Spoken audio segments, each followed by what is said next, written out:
A very good morning to all students. Today date is 11th June, class 10th. Subject is history, and we are discussing about the first chapter, the rise of nationalism in Europe. In this chapter, we have discussed about different topics related to this lesson.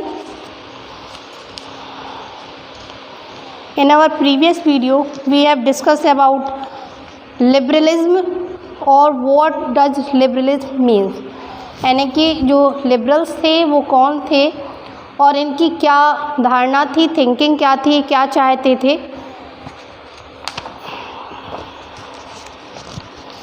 Now we move on next topic, a new conservatism. A new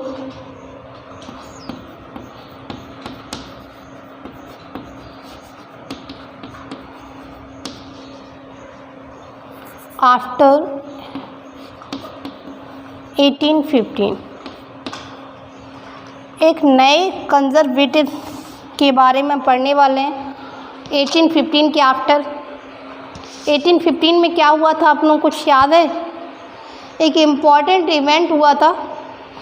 वो event था the defeat of Napoleon in the battle of Waterloo. 1815 में ही जो Napoleon Bonaparte थे वो Waterloo के युद्ध में हारे थे. नेपोलियन की हार हुई थी. उसके आफ्टर उन्हें एक आइलैंड पे भेज दिया गया जहाँ पे उनकी डेथ हो गई. चलिए अब देखते हैं.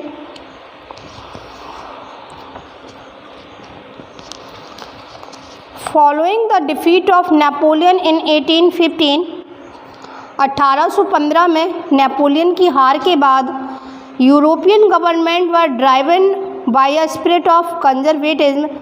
जो यूरोप की गवर्नमेंट थी उनके अंदर एक नई विचारधारा आई कंजर्वेटिज्म की. कंजर्वेटिज्म का मीन्स अगर हम बोलें तो होता है, कंजर्वेटिज्म मीन्स होता है रूढ़िवादिता, है ना. Conservatives believed that established traditional institution of state and society. Conservatives की जो विचारधारा थी, जो उनका बिलीफ था, उनका ये था कि जो ट्रेडिशनल इंस्टीट्यूशंस हैं वो जैसे थे वैसे ही बने रहे, यानी कि जो हमारी पुरानी परंपराएं हैं उनमें कोई बदलाव नहीं होना चाहिए, वो एज यूजुअल ही रहने चाहिए. Like the monarchies. कैसे? जैसे मोनार्ची, राजाशाही का सिस्टम. द चर्च है हमारी. सोशल हेरिटेज, जो सामाजिक वंशानुगत एक क्रम चला आ रहा है वो बना रहे. Property and the family should be preserve. और इसके अलावा जो प्रॉपर्टी है जो फैमिली है शुड बी प्रिजर्व, यानी कि जैसा चला आ रहा है समाज में वैसा ही होना चाहिए. पुराना सिस्टम जैसा चला रहा था, राजाशाही थी, राजा के पास पूरा अधिकार था, सेम वैसा रहने चाहिए. चर्च हाई अथॉरिटी थी, वैसे ही रहनी चाहिए. जो ज़मींदारों के पास बहुत सारी ज़मीनें थीं वो रहनी चाहिए. उनका जो स्टेटस था वो सेम रहना चाहिए, उसमें कोई बदलाव नहीं होना चाहिए. मतलब ये पुरानी परंपराओं को सेम बना के रखना चाहते थे, नया चेंज नहीं चाहते थे ये. Most conservatives however did not propose a return of the society pre revolutionary days. जो अधिकांश कंजर्वेटिव्स थे वो क्या did not propose a return of society, यानी कि ऐसी समाज को नहीं चाहते थे जिसमें क्या हो, रेवोल्यूशनरी, मतलब क्रांतियाँ हो, आंदोलन हो और समाज सुधरे, ऐसा नहीं चाहते थे वो. Rather they realised from the changes initiated by Napoleon. और साथ में जो नेपोलियन के द्वारा चेंजेस किए गए थे उनको भी उन्होंने ज़्यादा समय तक जो है चालू कर नहीं रखा.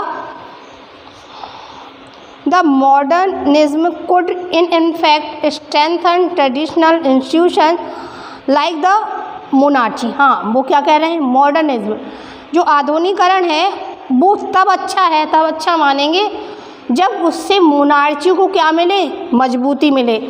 ऐसी कोई परंपरा आ जाए जिससे कि जो पुराने इंस्टीट्यूशंस हैं उन्हें और पावर मिले, ना कि वो वीक हों.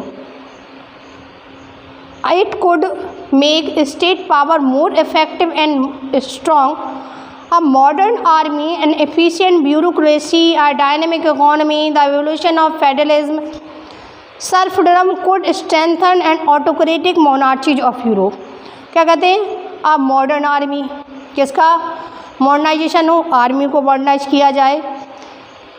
एंड इफिशिएंट ब्यूरोक्रेसी हो, नौकरशाही बोलते हैं, जिसमें क्या होता है कि कुछ पावरफुल या रिच पीपल मिलके एक संगठन बनाते हैं, फिर इस तरीके से वो सत्ता चलाते हैं.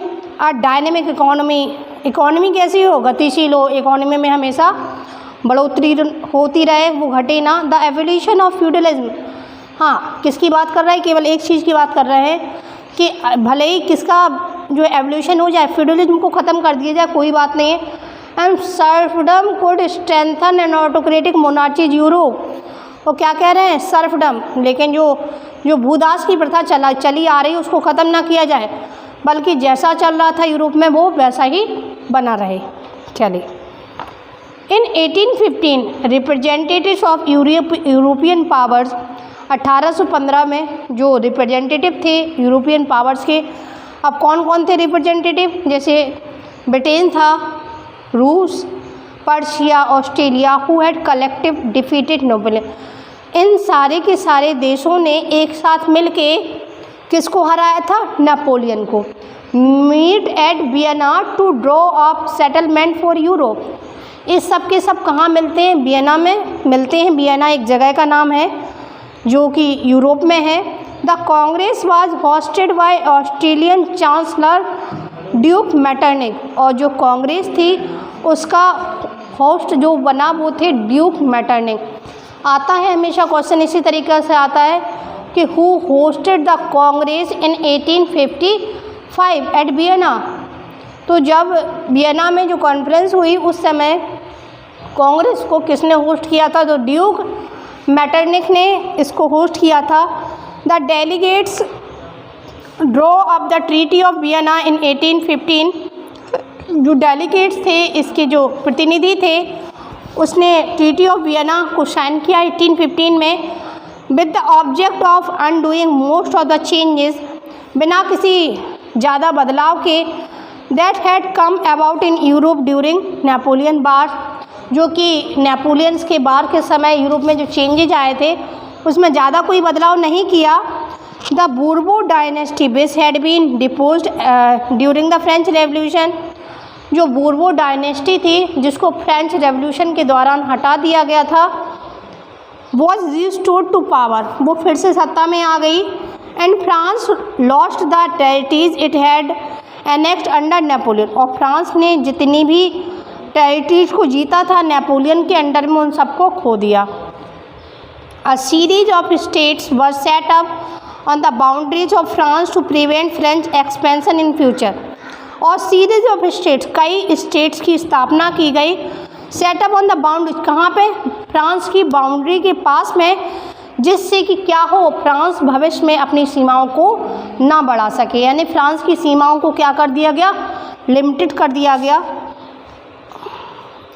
दस the kingdom of Netherland which included Belgium. इस तरीके से जो नीदरलैंड का किंगडम था जिसमें बेल्जियम भी आता था, वो सेटअप इन द नॉर्थ. उसको कहाँ पे सेटअप किया गया, नॉर्थ में. And Genoa was added to Piedmont. और जिनोआ को किस में मिला दिया गया, उसको पिडामेंट में मिला दिया गया इन द साउथ. कहाँ पे, साउथ में. Persia was given important new territories on it's western frontiers. और जो ऑस्ट्रेलिया थी उसको कहाँ क्या दिया गया, उसको वेस्टर्न फ्रंटियर्स दिए गए, वेस्टर्न किनारा दिया गया. While Austria was given control the northern Italy. और ऑस्ट्रेलिया को क्या दिया गया, नॉर्थ इटली पर उसका कंट्रोल हो गया. But the German confederation of 39 state, लेकिन जो 39 स्टेट्स का एक संघ था जर्मनी का, that had been set up by Napoleon, जिसको नेपोलियन के द्वारा सेटअप किया गया था, वॉज लेफ्ट अनटच्ड, उसको नहीं छुआ गया. याद है आपको, पिछले वीडियो में बताया था मैंने कि उस समय फ्रांस में 39 स्टेट्स थे और उस प्रत्येक स्टेट की अपनी करेंसी थी.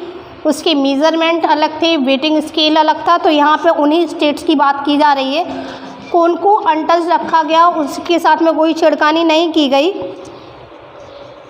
इन द ईस्ट, अगर ईस्ट की बात करें हम, तो रूस was given part of Poland, रूस को पोलैंड का एक हिस्सा दे दिया गया। Persia was given to portion of Saxony, और वहीं पे जो पर्सिया का को सैक्सनी का एक पोर्शन दे दिया गया। इस सारी जगह का नाम है।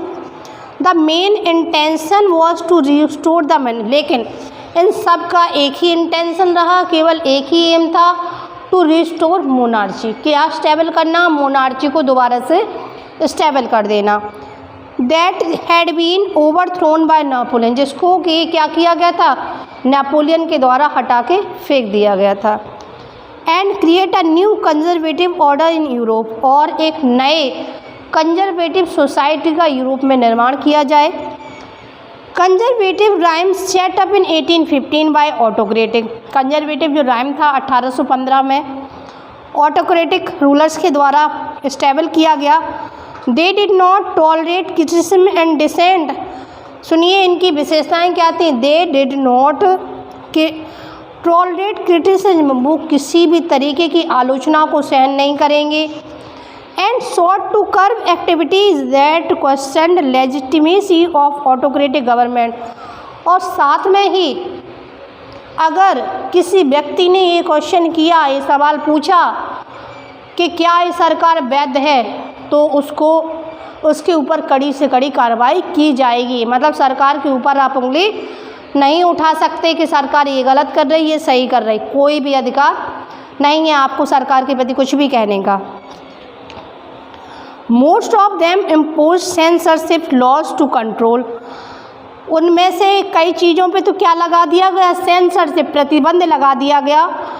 That was said in newspapers, जो अधिकांश जो आलोचनाएं होती थी वो किसमें, न्यूज़पेपर्स में, मैगजीन्स में, लोग प्लेज के माध्यम से, सॉन्ग्स के माध्यम से अपने अपोजिशन को शोर करते तो उस पर क्या लगा दिया गया, सेंसरशिप लगा दिया गया।